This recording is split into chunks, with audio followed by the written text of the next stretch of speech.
जी अस्सलाम वालेकुम उस्मान भाई, क्या हाल चाल है? ठीक हो? वालेकुम अस्सलाम। हाँ जी सर, ਤੁਸੀਂ ਸੁਣਾਓ। ਅੱਛਾ ਉਸਮਾਨ ਭਾਈ, ਮੇਰਾ ਨਾ ਤੁਹਾਡੇ ਨਾਲ ਪਹਿਲਾ ਸਵਾਲ ਇਹ ਹੈ ਕਿ ਪਿਛਲੇ ਮਾਜ਼ੀ ਦੇ ਮੁਤਲਕ ਮੈਂ ਤੁਹਾਨੂੰ ਪੁੱਛਣਾ ਵਾ ਕਿ ਦੱਸੋ ਕਿ ਤੁਸੀਂ ਗਰੀਬੀ ਨੂੰ ਕਿੰਨੇ ਨਜ਼ਦੀਕ ਚੋਂ ਦੇਖਿਆ ਵਾ? ਮਾੜੇ ਹਾਲਾਤ ਤੁਹਾਡੇ ਕਦੀ ਆਏ ਆ ਜ਼ਿੰਦਗੀ ਦੇ ਵਿੱਚ ਇਸ ਤਰ੍ਹਾਂ ਦੇ? ਗਰੀਬੀ ਨੂੰ ਨਜ਼ਦੀਕ ਤੋਂ ਕੀ ਦੇਖਿਆ ਕਿ ਬਲਕਿ ਗਰੀਬੀ ਦੇ ਵਿੱਚੋਂ ਨਿਕਲ ਕੇ ਆਏ ਆ। ਹੁਣ ਵੀ ਮਤਲਬ ਕਿ ਐਡੇ ਕੋਈ ਲੈਣ ਲਾੜ ਨਹੀਂ ਹੈਗੇ, ਠੀਕ ਆ, ਸ਼ੁਕਰ ਅੱਲਾ ਦਾ। ਮਤਲਬ ਵਕਤ ਔਰ ਹਾਲਾਤ ਦੇ ਨਾਲ ਅੱਲਾ ਪਾਕ ਦੀ ਜ਼ਾਤ ਜਿੱਥੇ ਰੱਖਦੀ ਨਾ ਇਨਸਾਨ ਨੂੰ, ਬਿਲਕੁਲ ਸਹੀ, ਉਹ ਬਿਹਤਰ ਰੱਖਦੀ ਆ। ਸਹੀ ਗੱਲ। ਮਤਲਬ ਉਸ ਹਾਲਾਤ ਦੇ ਵਿੱਚ ਜਦੋਂ ਜਿਹਨੂੰ ਅਸੀਂ ਗਰੀਬੀ ਕਹਿ ਰਹੇ ਆ, ਉਦੋਂ ਦੇ ਵਕਤ ਦੇ ਨਾਲ, ਉਦੋਂ ਦੇ ਹਾਲਾਤ ਦੇ ਨਾਲ ਉਹ ਠੀਕ ਸੀਗੇ। ਲੇਕਿਨ ਅੱਜ ਦੇ ਲਿਹਾਜ਼ ਨਾਲ ਅਗਰ ਦੇਖਿਆ ਜਾਵੇ ਤੇ ਉਹ ਸਾਡੇ ਤੇ ਜਿਹੜੇ ਨਾ ਬਹੁਤ ਮੁਸ਼ਕਲ ਸੀਗੇ, ਉਹ ਟਫ ਸੀਗੇ। ਯਾਨੀ ਕਿ ਕਦੀ ਐਸਾ ਵਕਤ ਵੀ ਆਇਆ ਵਾ ਕਿ ਬੰਦੇ ਦੇ ਦਿਲ ਦੇ ਵਿੱਚ ਨਾ ਖੁਆਇਸ਼ ਹੁੰਦੀ ਆ ਕਿ ਯਾਰ ਮੈਂ ਫਲਾਣੀ ਚੀਜ਼ ਲਵਾਂ, ਲੇਕਿਨ ਉਹ ਖੁਆਇਸ਼ ਪੂਰੀ ਨਹੀਂ ਹੋ ਸਕਦੀ ਤੇ ਲੇਕਿਨ ਦਿਲ 'ਚ ਪਛਤਾਵਾ ਹੁੰਦਾ ਕਿ ਯਾਰ ਮੈਂ ਅੱਜ ਪੈਸੇ ਵੀ ਕਮਾ ਰਿਹਾ ਹਾਂ ਲੇਕਿਨ ਇਸ ਦੇ ਬਾਵਜੂਦ ਆਪਣੀ ਖੁਆਇਸ਼ ਨੂੰ ਪੂਰਾ ਨਹੀਂ ਕਰ ਸਕਿਆ? ਯਾਰ ਸਿਆਣੇ ਕਹਿੰਦੇ ਆ ਕਿ ਅਗਰ ਇੱਕ ਨਾ ਇਨਸਾਨ ਬਾਜ਼ਾਰ ਦੇ ਵਿੱਚੋਂ ਜਾ ਰਿਹਾ ਨਾ ਤੇ ਉਹਦੀ ਮਨਪਸੰਦ ਚੀਜ਼ ਪਈ ਆ ਤੇ ਉਹਨੂੰ ਨਹੀਂ ਖਰੀਦ ਰਿਹਾ ਤੇ ਉਸੇ ਤਰ੍ਹਾਂ ਹੀ ਚਲਾ ਗਿਆ, ਉਹ ਇਨਸਾਨ ਕੌਣ ਆ ਭਲਾ? ਉਹ ਬਾਪ ਹੈ। ਉਹ ਬਾਪ ਹੈ। ਬਾਪ ਹੈ, ਕੰਜੂਸ ਨਹੀਂ। ਕੰਜੂਸ ਨਹੀਂ ਉਹਨੂੰ ਕਹਿ ਸਕਦੇ ਅਸੀਂ, ਕਿਉਂਕਿ ਉਹਨੇ ਆਪਣੀ ਜੇਬ ਦੇਖਣੀ ਹੁੰਦੀ ਆ ਕਿ ਮੈਂ ਆਪਣੇ ਬੱਚਿਆਂ ਵਾਸਤੇ ਲੈ ਜਾਵਾਂ। ਆਪਣੀ ਮਨਪਸੰਦ ਚੀਜ਼ ਨੂੰ ਛੱਡ ਦਿੰਦਾ, ਆਪਣੇ ਬੱਚਿਆਂ ਨੂੰ ਦੇਖਦਾ। ਇਸੇ ਤਰ੍ਹਾਂ ਹੀ ਸਾਡੇ ਬਾਪ ਨੇ ਸਾਨੂੰ ਮਤਲਬ ਕਿ ਮੁਸ਼ਕਲਾਂ ਦੇ ਵਿੱਚੋਂ ਨਿਕਲ ਕੇ ਪਾਲਿਆ। ਬਿਲਕੁਲ ਸਹੀ ਗੱਲ ਹੈ। ਅਗਰ ਅੱਜ ਅਸੀਂ ਇੱਥੇ ਤੱਕ ਆ ਨਾ ਤੇ ਅਸੀਂ ਆਪਣੇ ਮਾਂ-ਬਾਪ ਦੇ ਦੁਆਵਾਂ ਦੇ ਸਦਕੇ ਜਾਂ ਉਹਨਾਂ ਦੀ ਮਿਹਨਤ ਦੇ ਸਦਕੇ ਅਸੀਂ ਇੱਥੇ ਤੱਕ ਆ ਜੇ। ਇਸ ਤਰ੍ਹਾਂ ਹੀ ਹੈ। ਕਦੀ ਐਸਾ ਵਕਤ ਵੀ ਆਇਆ ਵਾ ਯਾਰ ਕੋਈ ਤੁਹਾਡੀ ਕਾਸ਼ ਰਹਿ ਗਈ ਹੋਵੇ ਕਿ ਦਿਲ ਦੀ ਖੁਆਇਸ਼ ਨਹੀਂ ਪੂਰੀ ਹੋਈ, ਇਹ ਕੰਮ ਮੈਨੂੰ ਨਾ ਜ਼ਿੰਦਗੀ ਦੇ ਨਾਲ ਨਾਲ ਕਰਨਾ ਚਾਹੀਦਾ ਜਿਹੜਾ ਮੈਂ ਹਜੇ ਕਰ ਨਹੀਂ ਸਕਿਆ? ਕਾਸ਼ ਤਾਂ ਇਨਸਾਨ ਦੇ ਮਤਲਬ ਜ਼ਿੰਦਗੀ ਦੇ ਵਿੱਚ ਕੋਈ ਨਾ ਕੋਈ ਰਹਿ ਹੀ ਜਾਂਦੀ ਆ। ਕੋਈ ਐਸਾ ਮਤਲਬ ਲਮਹਾ ਹੁੰਦਾ ਕਿ ਇਨਸਾਨ ਨਾ ਉਹਨੂੰ ਕਹਿੰਦਾ ਕਿ ਯਾਰ ਕਾਸ਼ ਕਿਤੇ ਮੈਂ ਕਰ ਲੈਣਾ। ਤੇ ਇਸ ਤਰ੍ਹਾਂ ਦੇ ਕਈ ਲਮਹੇ ਗੁਜ਼ਰੇ ਆ, ਮਤਲਬ ਕਿ ਹੁਣ ਬੇਸ਼ੁਮਾਰ ਆ। ਤੇ ਇੱਕ ਸੀਗਾ ਲੇਕਿਨ ਉਹ ਅੱਲਾ ਦੀ ਜ਼ਾਤ ਨੇ ਕਾਸ਼ ਨਹੀਂ ਰੱਖੀ, ਉਹ ਵੀ ਪੂਰੀ ਹੋਈ, ਉਹ ਵੀ ਦਿਲ ਦੀ ਖੁਆਇਸ਼ ਪੂਰੀ ਹੋਈ। ਕਦੀ ਐਸਾ ਵਕਤ ਆਇਆ ਕਿਸੇ ਇਨਸਾਨ ਨੇ ਕੋਈ ਗੱਲ ਕਹੀ ਹੋਵੇ, ਉਹ ਦਿਲ ਤੇ ਲੱਗੀ ਹੋਵੇ ਤੇ ਕਿਹਾ ਕਿ ਨਹੀਂ ਯਾਰ ਇਹ ਬੰਦੇ ਨੂੰ ਮੈਨੂੰ ਇਹ ਗੱਲ ਕਹਿਣੀ ਨਹੀਂ ਚਾਹੀਦੀ ਸੀਗੀ, ਪਰ ਦਿਲ ਤੇ ਲੈ ਕੇ ਬਾਰ ਯਾਦ ਕਰਕੇ ਬਾਰ-ਬਾਰ ਉਸ ਚੀਜ਼ ਨੂੰ ਬੰਦੇ ਨੇ ਪਛਤਾਇਆ ਹੋਵੇ? ਕਹਿੰਦੇ ਕਿ ਹਰ ਕਿਸੇ ਦੇ ਨਾਲ ਨੇਕੀ ਕਰਨੀ ਚਾਹੀਦੀ ਆ। ਸਹੀ ਗੱਲ ਹੈ, ਅੱਛੀ ਗੱਲ ਆ। ਬਿਲਕੁਲ। ਔਰ ਸਾਡਾ ਇਸਲਾਮ ਵੀ ਇਹੀ ਚੀਜ਼ ਕਹਿੰਦਾ ਕਿ ਨੇਕੀ ਕਰੋ, ਹਰ ਇੱਕ ਇਨਸਾਨ ਨਾਲ ਨੇਕੀ ਕਰੋ। ਬਿਲਕੁਲ। ਲੇਕਿਨ ਕਈ ਵਾਰੀ ਨਾ ਨੇਕੀ ਕਰਕੇ ਪਛਤਾਵਾ ਬੜਾ ਹੋਇਆ। ਹਾਂ, ਉਹਦੀ ਵਜ੍ਹਾ ਇਹ ਆ ਕਿ ਮੈਂ ਮਤਲਬ ਪਹਿਲੇ ਵੀ ਨਾ ਕਈ ਵਾਰੀ ਇਹ ਗੱਲ ਕਹਿ ਚੁੱਕਿਆ ਕਿ ਨਾਲ ਬੈਠੇ ਇਨਸਾਨ ਦਾ ਪਤਾ ਨਹੀਂ ਚੱਲਦਾ ਉਹ ਅਜ਼ੀਜ਼ ਆ ਕਿ ਯਜ਼ੀਦ ਆ। ਔਰ ਕਈ ਵਾਰੀ ਇਸ ਤਰ੍ਹਾਂ ਦੇ ਇਨਸਾਨ ਮਿਲਦੇ ਆ ਕਿ ਜਿਹੜੇ ਮਤਲਬ ਥੋੜਾ ਜਿਹਾ ਵਕਤ ਨਾਲ ਗੁਜ਼ਾਰਦੇ ਆ ਤੇ ਪੂਰੀ ਜ਼ਿੰਦਗੀ ਵਾਸਤੇ ਯਾਦ ਰਹਿ ਜਾਂਦੇ, ਸਬਕ ਦੇ ਕੇ ਜਾਂਦੇ ਆ ਪੂਰੀ ਜ਼ਿੰਦਗੀ। ਮਤਲਬ ਅੱਛਾ ਸਬਕ ਦੇ ਕੇ ਜਾਂਦੇ ਤੇ ਪੂਰੀ ਜ਼ਿੰਦਗੀ ਇਨਸਾਨ ਨਾ ਉਹਨੂੰ ਅੱਛੇ ਲਫ਼ਜ਼ਾਂ ਨਾਲ ਯਾਦ ਕਰਦਾ। ਇਸ ਤਰ੍ਹਾਂ ਤੇ ਕਈ ਇਸ ਤਰ੍ਹਾਂ ਦੇ ਨਾਲ ਮਤਲਬ ਰਹਿੰਦੇ ਆ ਜਾਂ ਚੰਦ ਪਲ ਰਹਿ ਕੇ ਜਾਂਦੇ ਆ ਕਿ ਉਹ ਇਨਸਾਨ ਸਾਰੀ ਜ਼ਿੰਦਗੀ ਨਾ ਉਹਨੂੰ ਚੰਗੇ ਬੁਰੇ ਲਫ਼ਜ਼ਾਂ 'ਚ ਕੀ ਉਹ ਇਨਸਾਨ ਉਹਦਾ ਨਾਮ ਲੈਣਾ ਪਸੰਦ ਨਹੀਂ ਕਰਦਾ। ਯਾਰ ਇਸ ਤਰ੍ਹਾਂ ਦੇ ਵੀ ਲਮਹੇ ਗੁਜ਼ਰੇ ਆ।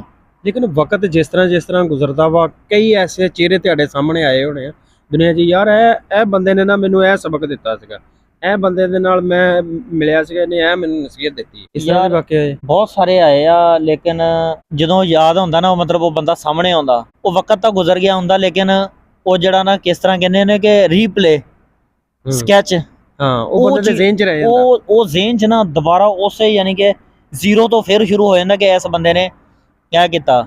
ਲੇਕਿਨ ਭੁੱਲ ਜਾਣਾ ਚਾਹੀਦਾ ਨਹੀਂ, ਦਿਲ 'ਚ ਰੱਖਣੀ ਚਾਹੀਦੀ। ਲੇਕਿਨ ਫਿਰ ਵੀ ਨਾ ਮੇਰਾ ਤਾਂ ਯਾਰ ਮੈਂ ਆਪਣਾ ਇੱਕ ਅਸੂਲ ਬਣਾਇਆ, ਜਿਹਨੂੰ ਇੱਕ ਵਾਰੀ ਛੱਡ ਦਿੱਤਾ ਨਾ ਉਹਨੂੰ ਛੱਡ ਦਿੱਤਾ, ਉਹਨੂੰ ਫਿਰ ਛੱਡ ਦਿੱਤਾ ਤੇ ਉਹਦੇ ਹਾਲ ਤੇ ਹੀ ਆ। ਨਹੀਂ, ਅਗਰ ਫਾਰ ਐਗਜ਼ਾਮਪਲ ਉਹ ਤੁਹਾਡੇ ਨਾਲ ਬੁਰਾ ਕੋਈ ਸਲੂਕ ਕਰਦਾ ਵਾ, ਉਹ ਆਣ ਕੇ ਮਾਫੀ ਮੰਗ ਲੈਂਦਾ ਵਾ, ਉਹਨੂੰ ਆਪਣੀ ਗਲਤੀ ਦਾ ਪਛਤਾਵਾ ਹੁੰਦਾ ਵਾ ਕਿ ਯਾਰ ਮੈਂ ਉਸਮਾਨ ਭਾਈ ਨਾਲ ਇਹ ਗਲਤ ਕੀਤਾ, ਯਾਰ ਮੈਨੂੰ ਇਹ ਨਹੀਂ ਕਰਨਾ ਚਾਹੀਦਾ ਸੀਗਾ, ਤੇ ਆਇਆ ਕਿ ਤੁਸੀਂ ਉਹਨੂੰ ਮਾਫ ਕਰ ਦਿੰਦੇ ਆ, ਫਿਰ ਜ਼ਿੰਦਗੀ ਦੇ ਨਾਲ ਲੈ ਕੇ ਫਿਰ ਚੱਲਦੇ ਆ ਉਹਨੂੰ? ਸ਼ਹਜ਼ਾਦ ਭਾਈ ਇਹਦਾ ਇੱਕ ਬੜਾ ਖੂਬਸੂਰਤ ਜਵਾਬ ਆ ਮੇਰੇ ਕੋਲ। ਮੈਨੂੰ ਤੁਸੀਂ ਨਾ ਮੈਂ ਤੁਹਾਡੇ ਕੋਲੋਂ ਸਵਾਲ ਦਾ ਜਵਾਬ ਤੁਸੀਂ ਖੁਦ ਹੀ ਮਿਲ ਜਾਏਗਾ ਤੁਹਾਡੇ ਕੋਲੋਂ। ਅਗਰ ਇਨਸਾਨ ਦੀਵਾਰ ਤੋਂ ਗਿਰ ਜਾਵੇ ਨੀਚੇ ਤੇ ਉਹਦੇ ਚੋਟ ਲੱਗ ਜਾਵੇ, ਸਹੀ ਗੱਲ, ਤੇ ਦੀਵਾਰ ਤੋਂ ਗਿਰਿਆ ਇਨਸਾਨ ਉੱਠ ਜਾਂਦਾ ਨਾ, ਉੱਠ ਜਾਂਦਾ, ਲੇਕਿਨ ਮਿਆਰ ਤੋਂ ਗਿਰਿਆ ਨਾ ਉਹ ਨਹੀਂ ਉੱਠਦਾ, ਉਹ ਨਹੀਂ ਉੱਠਦਾ। ਨਜ਼ਰਾਂ ਚੋਂ ਗਿਰਿਆ ਹੋਇਆ ਇਨਸਾਨ ਨਹੀਂ ਉੱਠਦਾ। ਠੀਕ ਆ, ਕਾਫੀ ਐਸੇ ਆਏ ਆ ਲਮਹੇ ਕਿ ਇਨਸਾਨ ਅਗਲੇ ਨੂੰ ਮਾਫ ਕਰ ਦਿੱਤਾ, ਲੇਕਿਨ ਉਹ ਜਿਹੜੇ ਬਦਤਮੀਜ਼ੀ ਜਾਂ ਉਹ ਅਲਫਾਜ਼ ਜਾਂ ਉਹਦੇ ਕੁਛ ਉਹ ਐਸੇ ਹੁੰਦੇ ਕਿ ਜਿਹੜੇ ਦਿਲ ਤੇ ਨਾ ਕਹਿ ਦੋ ਕਿ ਦਿਲ ਦੇ ਅੰਦਰ ਖੰਜਰ ਬਣ ਕੇ ਲੱਗਦੇ ਆ। ਦਿਲ ਤੇ ਲੱਗਦੇ ਆ। ਉਹ ਕਹਿੰਦੇ ਤੀਰ ਦਾ ਵਾਰ ਜਿਹੜਾ ਨਾ ਹਾਂ ਉਹਦਾ ਸਾਡੇ ਤੇ ਸਾਹਮਣੇ ਆ ਜਾਂਦੀ ਹਾਂ, ਹੈ ਉਹ ਜ਼ਖਮ ਜਿਹੜਾ ਨਾ ਉਹ ਖਾਓ ਭਰ ਜਾਂਦਾ ਵਾ। ਤੇ ਜ਼ੁਬਾਨ ਦਾ ਲੇਕਿਨ ਵਾਰ ਮੁੱਕ ਹਾਂ, ਜਾਂਦਾ। ਜਿਹੜਾ ਜ਼ਬਾਨ ਦੇ ਵਾਰ ਆ ਨਾ, ਇੱਕ ਵਕਤ ਤੇ ਇੱਕ ਮੂੰਹ ਚੋਂ ਨਿਕਲਿਆ ਅਲਫਾਜ਼ ਯਾਨੀ ਕਿ ਇਹ ਵਾਪਸ ਜ਼ਬਾਨ ਤੋਂ ਤੇ ਪਾਣੀ, ਇਹ ਕਦੀ ਤਿੰਨ ਚੀਜ਼ਾਂ ਵਾਪਸ ਨਹੀਂ ਹੋਈਆਂ। ਨਹੀਂ ਆਈਆਂ ਵਾਪਸ। ਲੇਕਿਨ ਇਹ ਆ ਕਿ ਉਸਮਾਨ ਭਾਈ ਵਕਤ ਹੁਣ ਅਸੀਂ ਲੋਕ ਆ, ਮਿਸਾਲ ਤੌਰ ਤੇ ਕੋਈ ਵੀ ਕੰਮ ਕਰਦੇ ਆ, ਕੋਈ ਅੱਛਾ ਕੰਮ ਕਰਦੇ ਆ, ਕੋਈ ਵੀ ਕੰਮ ਕਰਦੇ ਆ, ਲੇਕਿਨ ਇਹਦੇ ਵਿੱਚ ਇਹ ਆ ਦੇਖਿਆ ਗਿਆ ਕਿ ਯਾਰ ਬੰਦੇ ਜਿਹੜੇ ਸਾਡੇ ਨਾਲ ਬਹਿੰਦੇ ਉੱਠਦੇ ਖਾਂਦੇ ਪੀਂਦੇ ਸਾਡੇ ਨਾਲ ਯਾਨੀ ਕਿ ਉਹ ਸਾਨੂੰ ਮਹਿਸੂਸ ਨਹੀਂ ਕਰਾਉਂਦੇ, ਲੇਕਿਨ ਉਹ ਸਾਡੇ ਤੋਂ ਬਹੁਤ ਜ਼ਿਆਦਾ ਹਸਦ ਕਰਦੇ। ਇਹਨਾਂ ਦੇ ਬਾਰੇ ਚ ਕੀ ਕਹਿਣਾ? ਯਾਰ ਮੈਂ ਇਸ ਚੀਜ਼ ਦਾ ਤੈਨੂੰ ਅੱਗੇ ਕਿਹਾ ਕਿ ਨਾਲ ਬੈਠੇ ਇਨਸਾਨ ਦਾ ਪਤਾ ਨਹੀਂ ਲੱਗਦਾ ਅਜ਼ੀਜ਼ ਆ ਕਿ ਯਜ਼ੀਦ ਆ।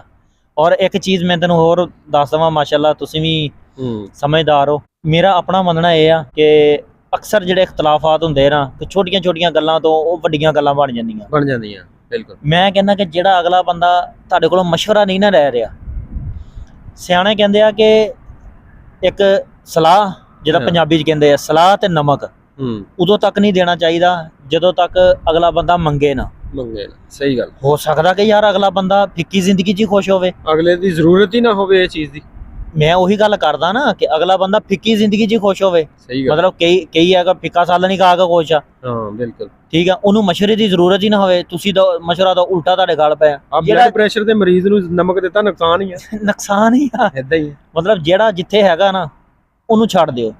ਅਗਰ ਤੁਹਾਡੇ ਕੋਲੋਂ ਕੋਈ ਆ ਕੇ ਮਸ਼ਵਰਾ ਲੈਂਦਾ ਨਾ ਤੇ ਉਹਨੂੰ ਮਸ਼ਵਰਾ ਦਿਓ, ਅਦਰਵਾਈਜ਼ ਜਿਹੜਾ ਜੋ ਕਰਦਾ ਨਾ। ਇਹ ਹੁਣ ਇੱਕ ਬੰਦਾ ਕਾਮਯਾਬੀ ਦੀ ਤਰਫ ਜਾ ਰਿਹਾ ਵਾ, ਦੂਸਰੇ ਬੰਦੇ ਨੇ ਦੇਖ ਕੇ ਉਹਨੇ ਬਜਾਏ ਕਿ ਯਾਰ ਉਹਦੀ ਹੌਸਲਾ ਅਫਜ਼ਾਈ ਕਰਨੇ, ਸਾਨੂੰ ਹੌਸਲਾ ਅਫਜ਼ਾਈ ਕਰਨੀ ਚਾਹੀਦੀ ਹੈ ਯਾਰ। ਖੁਸ਼ ਹੋਣਾ ਚਾਹੀਦਾ ਕਿ ਯਾਰ ਉਹ ਫਲਾਣੇ ਬੰਦੇ ਨੇ ਕੰਮ ਕੀਤਾ ਵਾ ਯਾਰ, ਸਹੀ ਹੈ ਯਾਰ, ਠੀਕ ਆ। ਇਹਦੇ ਵਿੱਚ ਜੇ ਕੋਈ ਗਲਤੀ ਕੁਤਾਹੀ ਆਈ ਆ, ਲੇਕਿਨ ਉਹਨੂੰ ਐਪਰੀਸ਼ੀਏਟ ਕਰੋ ਯਾਰ, ਤਾਂ ਕਿ ਯਾਰ ਇਹ ਅੱਗੇ ਵਧੇ। ਲੇਕਿਨ ਕੀ ਕਰਦੇ ਆ ਅਸੀਂ ਯਾਰ, ਉਹਦੀਆਂ ਜੜ੍ਹਾਂ ਖਿੱਚਦੇ ਆ। ਯਾਰ ਤੂੰ ਇਹ ਕੰਮ ਗਲਤ ਕੀਤਾ ਵਾ, ਇਹਦੇ ਬਾਰੇ ਚ ਕੀ ਰਾਏ?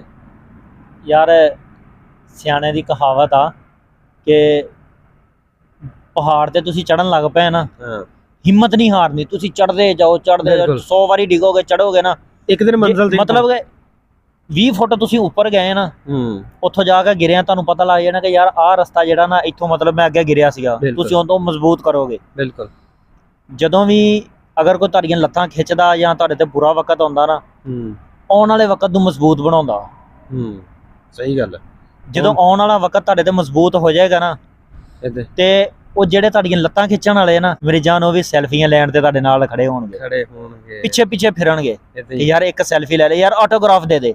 ਇਦਾਂ ਹੀ ਇਸੇ ਤਰ੍ਹਾਂ ਹੀ ਹੈ ਨਾ। ਇਦਾਂ ਹੀ ਇਨਸਾਨ ਨੂੰ ਆਪਣੇ ਨਾ ਹਿੰਮਤ ਨਹੀਂ ਹਾਰਨੀ ਚਾਹੀਦੀ, ਕਿ ਬਾਕੀ ਦੁਨੀਆ ਸਟਰਗਲ ਕਰਦੇ ਰਹਿਣਾ ਚਾਹੀਦਾ, ਦੁਨੀਆ ਦੀ ਪਰਵਾਹ ਨਹੀਂ ਕਰਨੀ ਮੇਰੀ ਜਾਨ। ਦੁਨੀਆ ਤੇ ਯਾਰ ਅਗਰ ਤੁਸੀਂ ਭੁੱਖੇ ਮਰ ਰਹੇ ਆ ਨਾ, ਭੁੱਖੇ ਤੁਸੀਂ ਮਰ ਰਹੇ ਆ, ਹਾਂ, ਦੂਸਰੇ ਨੇ ਬਹਿ ਕੇ ਤਮਾਸ਼ਾ ਦੇਖਣਾ ਏਦਾਂ ਹੀ। ਕਿਸੇ ਨੇ ਆ ਕੇ ਇਹ ਨਹੀਂ ਕਹਿਣਾ ਕਿ ਯਾਰ ਉਸਮਾਨ ਯਾਰ ਤੂੰ ਭੁੱਖਾ, ਤੂੰ ਆ ਰੋਟੀ ਖਾ ਲੈ ਮੇਰੇ ਹਿੱਸੇ ਦੀ, ਨਹੀਂ ਕਹਿਣਾ। ਅਗਰ ਤੁਸੀਂ ਖਾ ਰਹੇ ਆ ਨਾ, ਤੇ ਫਿਰ ਉਹਨਾਂ ਨੇ ਕਹਿਣਾ ਕਿ ਯਾਰ ਜੇ ਚੰਗਾ ਚੋਸਾ ਖਾਣ ਦਿਆ, ਉਹ ਜਿਹੜਾ ਪੰਜਾਬੀ ਚ ਕਹਿੰਦੇ ਚੰਗਾ ਚੋਸਾ ਖਾਣ ਦਿਆ। ਲੇਕਿਨ ਉਹਦੀ ਕਾਮਯਾਬੀ ਦੇਖਦੇ ਆ, ਉਹਦੇ ਪਿੱਛੇ ਉਹਦੀ ਮਿਹਨਤ ਕਿੰਨੀ ਆ, ਇਹ ਦੁਨੀਆ ਨਹੀਂ ਦੇਖਦੀ। ਲੇਕਿਨ ਇਹ ਦੇਖੋ ਕਿ ਮਾੜੇ ਹਾਲਾਤ ਦੇ ਵਿੱਚ, ਅੱਜ ਕੱਲ ਦੇ ਦੌਰ ਦੇ ਵਿੱਚ ਰਿਸ਼ਤੇਦਾਰ ਕਹਿਣ ਤੋਂ ਇਨਕਾਰ ਕਰ ਦਿੰਦਾ। ਸਕੇ ਜਿਹੜੇ ਅਜ਼ੀਜ਼ ਹੁੰਦੇ ਨੇ ਨਾ, ਉਹ ਵੀ ਇਹ ਚੀਜ਼ ਤਸਲੀਮ ਨਹੀਂ ਕਰਦੇ ਹੈਗੇ ਕਿ ਯਾਰ ਇਹ ਸਾਡਾ ਅਜ਼ੀਜ਼ ਆ। ਤੇ ਜਦੋਂ ਅੱਛੇ ਹਾਲਾਤ ਬੰਦੇ ਦੇ ਆ ਜਾਂਦੇ ਆ ਉਸਮਾਨ ਭਾਈ, ਤੇ ਉਦੋਂ ਉਹ ਵੀ ਆਣ ਕੇ ਕਹਿ ਦਿੰਦੇ ਆ ਯਾਰ ਇਹ ਸਾਡਾ ਰਿਸ਼ਤੇਦਾਰ, ਫਿਰ ਬੜੇ ਫਖਰ ਨਾਲ ਦੱਸਣਗੇ। ਉਸਤਾਦ, ਜਦੋਂ ਇਨਸਾਨ ਤੇ ਬੁਰਾ ਵਕਤ ਆਉਂਦਾ ਨਾ, ਮੇਰਾ ਮੰਨਣਾ ਕਿ ਜ਼ਿੰਦਗੀ 'ਚ ਇੱਕ ਵਾਰੀ ਬੁਰਾ ਵਕਤ ਆਉਣਾ ਚਾਹੀਦਾ। ਹਾਂ ਬਿਲਕੁਲ ਆਉਣਾ ਚਾਹੀਦਾ, ਕਿਉਂਕਿ ਜਦੋਂ ਬੁਰਾ ਵਕਤ ਆਉਂਦਾ ਨਾ, ਬੜੇ ਚਿਹਰੇ ਜਿਹੜੇ ਬੇਨਕਾਬ ਕਰ ਜਾਂਦਾ, ਇਸ ਤਰ੍ਹਾਂ ਬੇਨਕਾਬ ਕਰਕੇ ਜਾਂਦਾ ਕਿ ਕਦੀ ਇਹਨਾਂ ਦੇ ਚਿਹਰੇ ਤੇ ਪਰਦਾ ਹੈ ਹੀ ਨਹੀਂ ਸੀ, ਇਸ ਤਰ੍ਹਾਂ ਦੇ ਹੈ ਹੀ ਨਹੀਂ ਸੀ। ਯਾਰ ਮੈਂ ਤੈਨੂੰ ਦੱਸਦਾ ਕਿ ਮਤਲਬ ਆਪਣੇ ਭੈਣ ਭਰਾ ਜਿਹੜੇ ਨਾ, ਉਹ ਕੰਨੀ ਕਤਰਾ ਜਾਂਦੇ ਆ, ਸਲਾਮ ਨਹੀਂ ਕਰਦੇ। ਉਹਨਾਂ ਨੂੰ ਇਹ ਹੁੰਦਾ ਕਿ ਯਾਰ ਕੁਛ ਮੰਗ ਹੀ ਨਾ ਲਵੇ। ਬਿਲਕੁਲ। ਭਾਵੇਂ ਤੁਸੀਂ ਵੈਸੇ ਯਾਨੀ ਕਿ ਚਾਹਤ ਨਾਲ ਤੁਸੀਂ ਮਿਲਣ ਜਾਓ ਨਾ, ਉਹਨਾਂ ਨੇ ਕਹਿ ਦੇਣਾ ਨਹੀਂ ਉਹ ਟਾਈਮ ਨਹੀਂ ਹੈਗਾ ਮੇਰੇ ਕੋਲ, ਮੈਂ ਜਰਾ ਫਲਾਨੀ ਜਗ੍ਹਾ ਤੇ ਕੰਮ ਚੱਲਾ, ਜਿਸ ਤਰ੍ਹਾਂ ਅੱਜ ਕੱਲ੍ਹ ਟ੍ਰੈਂਡ ਚੱਲਦੇ ਆ। ਲੇਕਿਨ ਆਪਣੀ ਮਿਹਨਤ ਮੇਰੀ ਜਾਨ, ਆਪਣੀ ਲੜਾਈ ਜਿਹੜੀ ਹੈ ਨਾ ਖੁਦ ਹੀ ਲੜਨੀ, ਹਿੰਮਤ ਦੇ ਸਿਰ ਤੇ ਲੜੋ। ਭਾਵੇਂ ਮੈਦਾਨੇ ਜੰਗ ਆ ਤੇ ਭਾਵੇਂ ਜ਼ਿੰਦਗੀ ਦੀ ਜੰਗ ਆ, ਲੜਾਈ ਖੁਦ ਹੀ ਲੜਨੀ ਆ। ਬਿਲਕੁਲ। ਜਦੋਂ ਮੁਸ਼ਕਲ ਵਕਤ ਤੁਹਾਡੇ ਤੇ ਆਇਆ ਨਾ, ਉਹ ਤੁਸੀਂ ਉਹਨੂੰ ਹੱਲ ਕਰਨਾ ਵਾ, ਫੇਸ ਕਰਨਾ ਉਹਨੂੰ। ਦੂਸਰਾ ਬੰਦਾ ਆ ਕੇ ਇਹ ਨਹੀਂ ਕਹੇਗਾ ਯਾਰ ਮੈਂ ਤੇਰੇ ਨਾਲ ਬਰਾਬਰ ਖੜਾ, ਨਹੀਂ। ਜਦੋਂ ਤੁਸੀਂ ਕਾਮਯਾਬ ਹੋਵੋਗੇ ਨਾ, ਉਹ 'ਚ ਪੰਜਾਬੀ 'ਚ ਇੱਕ ਕਹਾਵਤ ਆ, ਕਹਿੰਦੇ ਗਰੀਬ ਦੇ ਘਰ ਜਿਹਦੇ ਘਰ ਦਾਣੇ ਉਹਦੇ ਇਸ ਕਮਰੇ ਤਰ੍ਹਾਂ ਵੀ ਸਿਆਣੇ। ਉਹਦੇ ਕਮਲੇ ਵੀ ਸਿਆਣੇ, ਕੋਈ ਇਸ ਤਰ੍ਹਾਂ ਦੀ ਕਹਾਵਤ ਆ, ਮੈਂ ਭੁੱਲ ਗਿਆ। ਬਿਲਕੁਲ ਬਿਲਕੁਲ, ਜਿਹਦੇ ਘਰ ਦਾਣੇ ਉਹਦੇ ਕਮਲੇ ਵੀ ਸਿਆਣੇ। ਮਤਲਬ ਕਿ ਉਹ ਕਹਾਵਤਾਂ ਐਵੇਂ ਨਹੀਂ ਬਣੀਆਂ, ਪੰਜਾਬੀਆਂ ਦੀਆਂ ਗੱਲਾਂ ਨਾ, ਉਹ ਕੀ ਕਹਿੰਦੇ ਨਾ ਕਿ ਉਹ ਗੱਲਾਂ ਦੇ ਨਿਚੋੜ ਕੱਢ ਕੇ ਕਹਾਵਤਾਂ ਬਣਾਈਆਂ ਹੈਗੀਆਂ। ਅਦਰਵਾਈਜ਼ ਇਦਾਂ ਦੀਆਂ ਕਹਾਵਤਾਂ ਜਿਹੜੀਆਂ ਨਾ ਆਮ ਬੰਦੇ ਦੇ ਸਮਝ ਨਹੀਂ ਆਉਣ ਵਾਲੀਆਂ। ਇਹ ਗੱਲਾਂ ਜਿਹੜੀਆਂ ਉਹਨਾਂ ਨੇ ਕੀਤੀਆਂ ਸਹੀ ਕੀਤੀਆਂ। ਜਦੋਂ ਜ਼ਿੰਦਗੀ ਦਾ ਤਜਰਬਾ ਹੁੰਦਾ ਨਾ ਇਨਸਾਨ ਨੂੰ, ਤੇ ਕਹਿ ਲਓ ਕਿ ਬਹੁਤ ਸਾਰੀਆਂ ਚੀਜ਼ਾਂ ਜਿਹੜੀਆਂ ਨਾ ਇਨਸਾਨ ਖੁਦ ਸਿੱਖਦਾ। ਪੜ੍ਹਾਉਣ ਉਸਤਾਦ ਦੇ ਕੋਲ ਪੜ੍ਹਨ ਜਾਂਦੇ ਨਾ, ਉਹ ਪੜ੍ਹਾ ਦਿੰਦਾ, ਰੱਟਾ ਲਵਾ ਦਿੰਦਾ, ਤੁਸੀਂ ਪੜ੍ਹ ਲੈਨੇ, ਲਿਖ ਲੈਨੇ ਆ, ਸਭ ਕੁਝ ਕਰਦੇ ਨੇ। ਜਿੰਨੀ ਦੇਰ ਤੁਹਾਨੂੰ ਤਜਰਬਾ ਨਹੀਂ ਨਾ ਹੈ, ਬਿਲਕੁਲ ਕਿਸੇ ਵੀ ਚੀਜ਼ ਆ, ਕਿਸੇ ਫੀਲਡ ਦਾ ਲਾ ਲਓ, ਉਨੀ ਦੇਰ ਤੁਸੀਂ ਕਾਮਯਾਬ ਨਹੀਂ ਹੈਗੇ। ਤਜਰਬਾ ਵੀ ਸਾਧ ਉਸ ਟਾਈਮ ਹੀ ਬੰਦੇ ਨੂੰ ਆਉਂਦਾ ਵਾ ਜਦੋਂ ਉਸ ਚੀਜ਼ ਨੂੰ ਬੰਦਾ ਦਿਲੋਂ ਹੋ ਕੇ ਕਰਦਾ ਵਾ, ਜਾਂ ਉਹ ਕੀ ਕਹਿੰਦੇ ਐਕਸਪੈਰੀਮੈਂਟ ਹੋ ਜਾਂਦਾ, ਜਿਹਨਾਂ ਕਹਿੰਦੇ ਨਾ, ਉਸ ਚੀਜ਼ ਦਾ ਉਹਨੂੰ ਰੱਟਾ ਲਾਂਦਾ ਵਾ, ਉਸ ਚੀਜ਼ ਨੂੰ ਬਾਰ-ਬਾਰ ਕਰਦਾ ਵਾ। ਕਰਨ ਤੋਂ ਬਾਅਦ ਉਹਦਾ ਮਾਈਂਡ ਇਹ ਚੀਜ਼ ਤਸਲੀਮ ਕਰ ਲੈਂਦਾ ਵਾ ਕਿ ਯਾਰ ਮੈਂ ਇਹ ਕਰ ਸਕਦਾ ਵਾਂ। ਯਾਰ ਇੱਕ ਕੰਮ ਕਰਨਾ ਤੇ ਇੱਕ ਅਲੱਗਾ ਚੀਜ਼ ਆ। ਜ਼ਿੰਦਗੀ ਦਾ ਐਕਸਪੀਰੀਅੰਸ ਉਨੀ ਦੇਰ ਨਹੀਂ ਹੁੰਦਾ ਇਨਸਾਨ ਨੂੰ ਜਿੰਨੀ ਦੇਰ ਉਹਦੇ ਉੱਤੇ ਖੁਦ ਨਹੀਂ ਬੀਤਦੀ। ਕਦੀ ਇਸ ਤਰ੍ਹਾਂ ਵੀ ਹੋਇਆ ਵਾ ਕਿ ਜੇ ਕੋਈ ਕੰਮ ਕਰਦੇ ਆ, ਤੁਹਾਨੂੰ ਕਿਤੇ ਕਿਸੇ ਚੀਜ਼ ਦੀ ਸਪੋਰਟ ਦੀ ਜ਼ਰੂਰਤ ਹੋਵੇ, ਤੇ ਤੁਸੀਂ ਕਿਸੇ ਅੱਗੇ ਹੱਥ ਕੀਤਾ ਹੋਵੇ ਕਿ ਯਾਰ ਮੈਨੂੰ ਫਲਾਣੀ ਚੀਜ਼ ਦੀ ਜ਼ਰੂਰਤ ਆ, ਜਾਂ ਫਲਾਂ ਮੇਰਾ ਕੰਮ ਅੜਿਆ ਆਇਆ ਵਾ, ਯਾਰ ਇਹ ਮੇਰਾ ਕੰਮ ਕਰ ਦੇ, ਤੇ ਉਹਨੇ ਇਨਕਾਰ ਕੀਤਾ ਹੋਵੇ, ਉਹਨੇ ਕਿਹਾ ਯਾਰ ਮੈਂ ਨਹੀਂ ਕਰ ਸਕਦਾ, ਔਰ ਉਹ ਚੀਜ਼ ਉਹਦੇ ਕੋਲ ਮੌਜੂਦ ਵੀ ਹੈ ਵਾ, ਤੇ ਤੁਹਾਨੂੰ ਨਹੀਂ ਮਿਲੀ ਉਹ ਚੀਜ਼, ਤੇ ਤੁਹਾਡੇ ਦਿਲ ਨੂੰ ਤਕਲੀਫ ਹੋਈ ਹੋਵੇ, ਤੇ ਤੁਸੀਂ ਉਸ ਬੰਦੇ ਨੂੰ ਫਿਰ ਉੱਥੇ ਲਿਆਣ ਕੇ ਯਾਦ ਕੀਤਾ ਹੋਵੇ। ਬਹੁਤ ਸਾਰੇ ਇਸ ਤਰ੍ਹਾਂ ਵਾਕਿਏ ਹੋਏ ਆ, ਲੇਕਿਨ ਅਲਹਮਦੁਲਿਲਾ ਅੱਲਾਹ ਪਾਕ ਦੀ ਜ਼ਾਤ ਨੇ ਹਮੇਸ਼ਾ ਨਾ ਦੇਣ ਵਾਲਿਆਂ 'ਚ ਰੱਖਿਆ, ਲੈਣ ਵਾਲਿਆਂ 'ਚ ਨਹੀਂ ਰੱਖਿਆ। ਬਿਲਕੁਲ, ਅੱਲਾਹ ਪਾਕ ਕਰੇ। ਅਗਰ ਅੱਜ ਅਸੀਂ ਇੱਥੇ ਤੱਕ ਆ ਨਾ, ਸਾਡੇ ਭਰਾ, ਮਤਲਬ ਮੇਰੇ ਭਰਾ ਦਾ ਮੇਰੇ ਪਿੱਛੇ ਬੜਾ ਹੱਥ ਆ, ਮਤਲਬ ਕਿ ਉਹਨੇ ਸਪੋਰਟ ਬੜੀ ਕੀਤੀ ਆ। ਬੜੀ ਗੱਲ। ਸਭ ਤੋਂ ਵੱਡੀ ਚੀਜ਼ ਆ ਕਿ ਜਿਹੜੇ ਤੁਹਾਡੇ ਭਰਾ ਤੁਹਾਡੇ ਯਾਰ ਹੁੰਦੇ ਨਾ, ਉਹਨਾਂ ਦੂਸਰਾ ਨਹੀਂ ਹੁੰਦਾ, ਉਹਨਾਂ ਵਰਗਾ ਯਾਰ ਕੋਈ ਨਹੀਂ ਹੁੰਦਾ। ਬਿਲਕੁਲ। ਅਗਰ ਤੁਹਾਡੇ ਕੰਡ ਦੇ ਪਿੱਛੇ ਵੱਡਾ ਭਰਾ ਤੁਹਾਡੇ ਖੜਾ ਨਾ, ਤੁਸੀਂ ਦੁਨੀਆ ਦੀ ਹਰ ਜੰਗ ਲੜ ਸਕਦੇ ਆ। ਬਿਲਕੁਲ, ਹਰ ਜੰਗ ਜ਼ਿੰਦਗੀ ਦੀ ਲੜ ਸਕਦੇ ਆ। ਜਦੋਂ ਤੁਹਾਡੇ ਆਪਣੀ ਮੇਰੀ ਜਾਨ ਖਿਲਾਫ ਹੋ ਜਾਣਾ, ਫਿਰ ਜ਼ਮਾਨੇ ਨਾਲ ਲੜਨਾ ਬਹੁਤ ਔਖਾ ਹੋ ਜਾਂਦਾ ਵਾ, ਫਿਰ ਨਹੀਂ ਲੜਿਆ ਜਾਂਦਾ। ਮੈਂ ਨਾ ਅਕਸਰ ਕਈ ਮੇਰੇ ਮਤਲਬ ਕਿ ਜਾਂ ਕਿਸੇ ਨਾਲ ਗੱਲ ਹੋਵੇ ਨਾ, ਕਹਿੰਦਾ ਹੁੰਦਾ ਯਾਰ ਮੈਂ ਵਿਹਲਾ ਫਿਰਦਾ, ਮਤਲਬ ਵਿਹਲਾ ਕੰਮ ਨਹੀਂ ਹੈਗਾ। ਮੈਂ ਉਹਨਾਂ ਨੂੰ ਇੱਕੋ ਗੱਲ ਕਹਿਣਾ ਹੁੰਦਾ ਕਿ ਯਾਰ ਅੱਜ ਅਗਰ ਤੁਹਾਡਾ ਭਰਾ ਜਾਂ ਤੁਹਾਡਾ ਬਾਪ ਜਾਂ ਕੋਈ ਵੀ ਤੁਹਾਨੂੰ ਸਪੋਰਟ ਕਰ ਰਿਹਾ ਨਾ, ਤੇ ਯਾਰ ਕੋਈ ਨਾ ਕੋਈ ਕਦਮ ਚੁੱਕੋ। ਸਹੀ ਗੱਲ, ਕੋਈ ਨਾ ਕੋਈ ਕੰਮ ਕਰੋ, ਰਿਸਕ ਲਵੋ।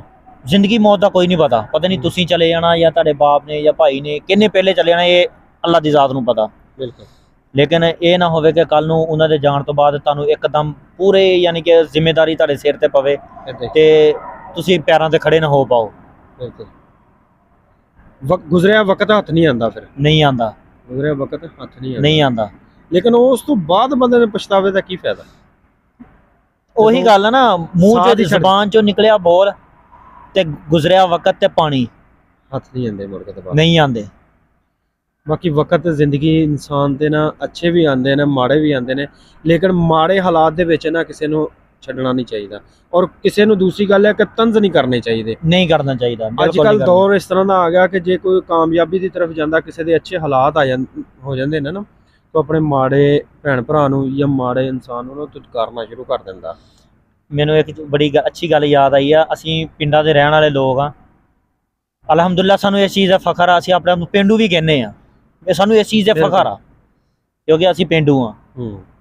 ਸਾਨੂੰ ਫਖਰ ਕਿਉਂ ਆ ਕਿ ਜਿਹੜੇ ਇੱਕ ਮਿੰਟ ਮੈਂ ਤੁਹਾਡੀ ਗੱਲ ਕੱਟ ਰਿਹਾ ਕਿ ਜਿਹੜੇ ਮਤਲਬ ਜਾਂਦੇ ਮਾੜਾ ਜਾਂ ਕਾਮਯਾਬ ਹੁੰਦੇ ਆ ਨਾ, ਮਿੰਟ ਤੋਂ ਪਹਿਲੇ ਪਿੰਡ ਛੱਡਦੇ, ਕਲਚਰ ਨਹੀਂ ਭੁੱਲ ਜਾਂਦੇ। ਕਲਚਰ ਭੁੱਲ ਜਾਂਦੇ ਆ। ਉਹ ਸਭ ਤੋਂ ਪਹਿਲੇ ਕੀ ਕਰਦੇ ਆ? ਪਿੰਡ ਛੱਡਦੇ ਆ। ਯਾਰ ਜੋ ਮਤਲਬ ਪਿੰਡਾਂ ਦੀ ਜ਼ਿੰਦਗੀ ਹੈ ਨਾ, ਅੱਜ ਵੀ ਉਹ ਸ਼ਹਿਰਾਂ ਦੀ ਜ਼ਿੰਦਗੀ ਨਹੀਂ ਹੈ। ਸ਼ਹਿਰਾਂ 'ਚ ਤੰਗ ਹਰ ਚੀਜ਼, ਨਾਲ ਦੇ ਘਰ ਵਾਲੇ ਨੂੰ ਨਹੀਂ ਪਤਾ ਹੁੰਦਾ ਯਾਰ ਮਾਹੌਲ ਕਿਸ ਤਰ੍ਹਾਂ ਦਾ ਵਾ। ਬਿਲਕੁਲ। ਪਿੰਡਾਂ ਦਾ ਤਾਂ ਇਹ ਚੀਜ਼ ਦਾ ਪਤਾ ਹੁੰਦਾ ਨਾ ਇਹਨਾਂ ਨੂੰ। ਅਗਰ ਮਿਸਾਲ ਤੌਰ ਤੇ ਕਿਸੇ ਦਿਹਾਤ ਦੇ ਵਿੱਚ ਕੋਈ ਰਿਸ਼ਤਾ ਵੀ ਹੋ ਜਾਂਦਾ ਨਾ, ਉਹਨਾਂ ਨੂੰ ਪਤਾ ਲੱਗ ਜਾਂਦਾ ਵਾ ਯਾਰ ਫਲਾਣੇ ਦਾ ਪੋਤਾ ਵਾ, ਫਲਾਣੇ ਦਾ ਦੋਤਾ ਵਾ, ਫਲਾਣੇ ਦਾ ਬੇਟਾ ਵਾ। ਉਹ ਹਰ ਚੀਜ਼ ਦਾ ਉਹਨਾਂ ਨੂੰ ਪਤਾ ਹੁੰਦਾ। ਸ਼ਹਿਰਦਾਰੀ ਦੇ ਵਿੱਚ ਤੇ ਪਤਾ ਲਵਾਉਣਾ ਬਹੁਤ ਮੁਸ਼ਕਲ ਹੋ ਜਾਂਦਾ। ਤੇ ਰੋਜ਼ਮਰਾ ਦੀ ਜ਼ਿੰਦਗੀ ਦੇ ਨਾਲ ਨਾਲ ਇਨਸਾਨ ਨੂੰ ਉਹਨਾਂ ਅੱਗੇ ਵਧਣਾ ਚਾਹੀਦਾ ਵਾ। ਬਿਲਕੁਲ। ਤੇ ਜਿਹੜੇ ਬੰਦੇ ਰਿਸਕ ਨਹੀਂ ਲੈਂਦੇ ਉਹਨਾਂ ਦੇ ਬਾਰੇ ਚ ਕੀ ਖਿਆਲ ਆ? ਰਿਸਕ ਜਿੰਨੀ ਦੇਰ ਤੁਸੀਂ ਰਿਸਕ ਨਹੀਂ ਨਾ ਲਓਗੇ ਉਨੀ ਦੇਰ ਅਗਲਾ ਕਦਮ ਨਹੀਂ ਚੁੱਕ ਸਕੋਗੇ। ਕਹਿੰਦੇ ਨਾ ਕਿ ਕਾਮਯਾਬ ਹੋਣ ਵਾਸਤੇ ਪਹਿਲਾ ਕਦਮ ਚੁੱਕਣਾ ਲਾਜ਼ਮੀ ਆ। ਚੁੱਕਣਾ ਲਾਜ਼ਮੀ ਹੈ। ਅਗਰ ਮੈਨੂੰ ਭੁੱਖ ਲੱਗੀ ਆ ਤੇ ਮੈਂ ਰੋਟੀ ਮਤਲਬ 4 ਕਦਮ ਦੇ ਫਾਸਲੇ ਤੇ ਪਈ ਆ, ਤੇ ਜਿੰਨੀ ਦੇਰ ਮੈਂ ਪਹਿਲਾ ਕਦਮ ਨਹੀਂ ਚੁੱਕਾਂਗਾ ਤੇ ਦੂਸਰਾ ਕਿੱਦਾਂ ਉੱਥੇ ਤੱਕ ਪਹੁੰਚੇਗਾ? ਉੱਥੇ ਤੱਕ ਪਹੁੰਚੇਗਾ। ਕਿਸੇ ਨੇ ਚੁੱਕ ਕੇ ਨਹੀਂ ਦੇਣੀ ਹੈਗੀ। ਇਸ ਤਰ੍ਹਾਂ ਅਗਰ ਤੁਸੀਂ ਕੋਈ ਵੀ ਕੰਮ ਕਰਦੇ ਆ ਨਾ, ਤੁਹਾਨੂੰ ਆ ਕੇ ਕੋਈ ਮਤਲਬ ਕਿ ਡੀਮੋਟੀਵੇਟ ਕਰਦਾ ਕਿ ਯਾਰ ਇਹ ਕੰਮ ਤੂੰ ਕਿਹੜਾ ਸ਼ੁਰੂ ਕੀਤਾ, ਯਾਰ ਕਰੀ ਜਾਣ ਦੇ। ਇਸ ਤਰ੍ਹਾਂ ਕੋਈ ਨਾ ਕੋਈ ਜੌਬ ਤਾਂ ਕਰਦੇ ਹੀ ਆ ਨਾ। ਹਾਂ, ਜੇ ਅਗਰ ਕਾਮਯਾਬ ਨਾ ਹੋ ਸਕੇ ਤੇ ਸਿੱਖਣ ਨੂੰ ਇੱਕ ਸਬਕ ਤੇ ਮਿਲ ਜਾਏਗਾ ਨਾ ਕਿ ਇਸ ਕੰਮ ਨੂੰ ਨੈਕਸਟ ਅਸੀਂ ਨਹੀਂ ਕਰਨਾਂਗੇ, ਇਹਦੇ ਚ ਸਾਨੂੰ ਇਹ ਨੁਕਸਾਨ ਹੋਇਆ ਸੀਗਾ ਕੰਮ। ਯਾਰ ਉਹੀ ਗੱਲ ਫਿਰ ਆਏ, ਜ਼ਿੰਦਗੀ ਤਜਰਬਾ ਵਾ। ਜ਼ਿੰਦਗੀ ਦਾ ਨਾਮ ਤਜਰਬਾ, ਇਹਦੇ ਵਿੱਚ ਸਿੱਖਣਾ ਚਾਹੀਦਾ ਵਾ। ਜਿੰਨਾ ਤੁਸੀਂ ਸਿੱਖੋਗੇ ਨਾ ਉਨਾ ਹੀ ਘੱਟ ਹੈ। ਤੇ ਵਕਤ ਜਿਹੜਾ ਨਾ ਇਹ ਉਸਤਾਦ ਜੀ ਬੜੀ ਤੇਜ਼ੀ ਨਾਲ ਗੁਜ਼ਰ ਰਿਹਾ। ਜਿਹੜੇ ਬਚਪਨ ਦੇ ਦੌਰ ਸੀਗੇ ਨਾ, ਪਹਿਲੇ ਦੌਰ ਸੀਗੇ, ਉਦੋਂ ਅਸੀਂ ਦੇਖ ਲਓ ਕਿ ਖੇਲਦੇ ਕੂਦਦੇ ਸੀਗੇ। ਹਫਤੇ ਦੀ ਛੁੱਟੀ ਹੁੰਦੀ, ਐਤਵਾਰ ਦੀ ਛੁੱਟੀ ਹੋਣੀ, ਜੁਮੇ ਦੀ ਐਤਵਾਰ ਦੀ ਛੁੱਟੀ ਹੋਣੀ, ਤੇ ਯਕੀਨ ਕਰਕੇ ਜਿਹੜੇ ਅਸੀਂ ਕਹਿਣਾ ਕਿ ਯਾਰ ਜੁਮਾ ਕਦੋਂ ਆ ਰਿਹਾ ਵਾ, ਯਾਰ ਛੁੱਟੀ ਕਦੋਂ ਆ ਰਹੀ ਹੈ।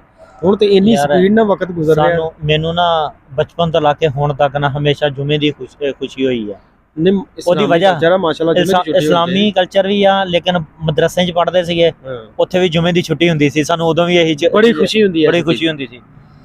ਮੁੜ ਕੇ ਮਤਲਬ ਕੰਮਾਂ ਕਾਰਾਂ ਤੇ ਨਿਕਲ ਗਏ, ਆਪਣੇ ਜੌਬ ਕਰਨ ਲੱਗ ਪਏ। ਫਿਰ ਪਾਕਿਸਤਾਨ ਦੇ ਵਿੱਚ ਹਲੇ ਵੀ ਐਤਵਾਰ ਦੀ ਛੁੱਟੀ ਹੁੰਦੀ ਆ।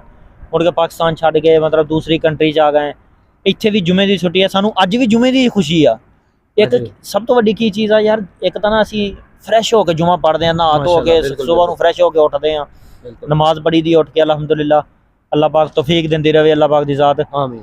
ਤੇ ਬਸ ਜੁਮੇ ਦੀ ਜਿਹੜੀ ਖੁਸ਼ੀ ਹੈ ਨਾ ਉਹ ਆਪਣੀ ਹੈ। ਜੁਮੇ ਇਸਲਾਮੀ ਇਹ ਸਮਝ ਲਓ ਕਿ ਇਹ ਵੀ ਇੱਕ ਈਦ ਦਾ ਸਮਾਂ ਹੁੰਦਾ ਵਾ। ਈਦ ਹੀ ਆ ਕਿ ਜਦੋਂ ਜੁਮਾ ਪੜ੍ਹ ਕੇ ਸਾਰਿਆਂ ਦੇ ਨਾਲ ਸਲਾਮ ਦੁਆ ਲਈਦਾ, ਸਾਰੇ ਇਕੱਠੇ ਹੋਏ ਹੁੰਦੇ ਆ, ਬੈਠ ਕੇ ਖਾਣਾ ਛਾਣਾ ਖਾਈਦਾ ਵਾ। ਉਹ ਫਿਰ ਇੱਕ ਅਜੀਬ ਆਪਣਾ ਹੀ ਮਜ਼ਾ ਹੁੰਦਾ ਉਸ ਜ਼ਿੰਦਗੀ ਦਾ। ਸਹੀ ਗੱਲ। ਠੀਕ ਆ ਉਸਮਾਨ ਭਾਈ, ਬਹੁਤ ਸ਼ੁਕਰੀਆ, ਜਜ਼ਾਕ ਅੱਲਾਹ।